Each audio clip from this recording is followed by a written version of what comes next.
آپ نے کہا کہ کسی مذہبی کتاب میں ڈائناسور کا ذکر نہیں ہے. افسوس کہ آج تک کسی میتھمیٹکس کی کتاب میں مجھے ڈائناسور کا ذکر نہیں ملا. تو اس کا مطلب میتھمیٹکس کی کتاب بیکار ہے؟ نہیں, اس کا وہ ٹاپک نہیں ہے. ریویلیشن کا اور مذہبی کتابوں کا ٹاپک یہ نہیں ہے کہ آپ کو آ کے بتائے سائیکل کیسے بناتے ہیں, یا آ کر یہ بتائیں کہ جو ہے ڈائناسور کب تھا. وہ تو مورالٹی سکھانے آیا ہے, گاڈ کے بارے میں بتانے آیا, نان فزیکل ریالٹی کی حقیقت کو سکھانے کے لیے آیا. ریلیجن سائنس کو روکتا ہے؟ نہیں روکتا. اگر روکتا ہے تو غلط کرتا ہے. ریلیجن سائنٹزم کو روکتا ہے, جس میں ہمارے جاوید صاحب مبتلا ہیں.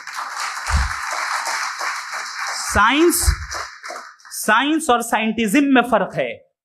سائنٹزم یہ ہے کہ آپ سمجھیں کہ سائنس اور سائنٹیفک میتھڈالوجی یہ نالج کو حاصل کرنے کا واحد سورس آف نالج ہے. یہ ہے سائنٹزم.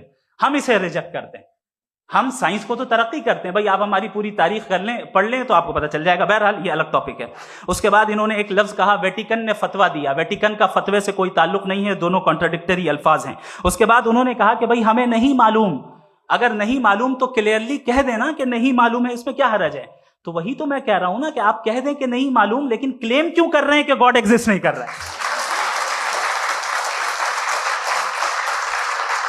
آپ کہہ دیں نہیں معلوم ہے, ہو سکتا ہے ہو سکتا نہ ہو, لیکن آپ کلیم کر رہے ہیں. The moment you say God does not exist, this is a claim, and now the burden of proof is upon you too, جیسے ہمارے اوپر ہے.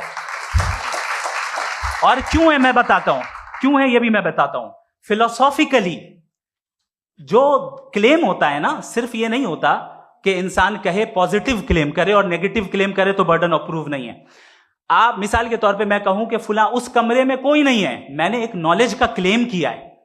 اس کمرے میں کوئی نہیں ہے, میں نے ایک نالج کا کلیم کیا. یا تو میں کہوں مجھے نہیں پتا, ہو بھی سکتا ہے نہیں بھی ہو سکتا ہے, دس از ناٹ اے کلیم. لیکن جب میں کہہ رہا ہوں کہ وہاں کوئی نہیں ہے, یا میں کہہ رہا ہوں وہاں کوئی ہے, دونوں کلیم ہے اور دونوں کے اوپر برڈن آف پروف ہے. ہمارے اوپر بھی برڈن آف پروف ہے. میں نے کنٹینجنسی آرگیومنٹ دیا, اسے توڑ کر دکھائیے. آخری چیز, انہوں نے کہا کہ خدا دنیا بنانے سے پہلے 150 سال پہلے یا کروڑوں سال پہلے کیا کر رہا تھا. ارے حضرت, چلیں بہرحال میں جواب دے دیتا ہوں. آپ ہمارے ریسپیکٹڈ پرسنالٹی ہیں, اگر آپ نہیں ہوتے تو میں ایسے انٹرٹین ہی نہیں کرتا. ٹائم یہ 100 سال پہلے یا 100 سال بعد, پہلے بعد میں ابھی, یہ وہ الفاظ ہیں جن کا تعلق ٹائم سے ہے. ٹائم شروع ہی ہوا ہے یونیورس کی بگننگ کے بعد, تو اس کے پہلے خدا کیا کر رہا تھا, سوال اللاجیکل ہے. یہ فلسفی ہے. یعنی آپ یہ کہہ رہے ہیں کہ یونیورس کے بننے سے پہلے خدا کیا کر رہا تھا. ٹائم کے بننے سے پہلے کا تعلق ٹائم سے, ٹائم اس وقت تھا ہی نہیں, تو یہ سوال ہی انویلڈ ہے. خدا